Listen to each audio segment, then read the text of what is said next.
তুমি কি ভাবছো আমি কষ্ট পাচ্ছি? এই যে তুমি ফোন করো না, মেসেজ করো না, আগের মতো আর কথা বলো না, তুমি কি ভাবছো আমি তোমার জন্য অপেক্ষা করে বসে আছি? এই যে তুমি অনলাইন হয়ে বসে থাকো, তবু আমায় মেসেজ করো না, কি ভাবছো এগুলো দেখে আমি কষ্ট পাচ্ছি? একদমই না। এই তো 5 মিনিট আগে ইনস্টাতে স্টোরি দিলে, কি ভাবছো এগুলো দেখে আমি দুমড়ে মুচড়ে শেষ হয়ে যাব? একদমই না।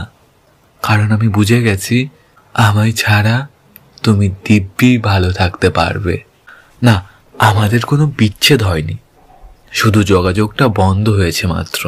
তুমি আমাকে কোনো জায়গা থেকে ব্লক করোনি, তুমি আমার থেকে মুক্তি চেয়েছিলে, যেটা মুখ ফুটে বলতে পারোনি।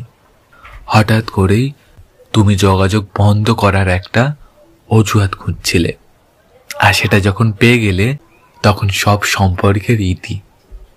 একটা কথা বুঝতে আর বাকি রইল না, যে যাওয়ার সে যাবেই।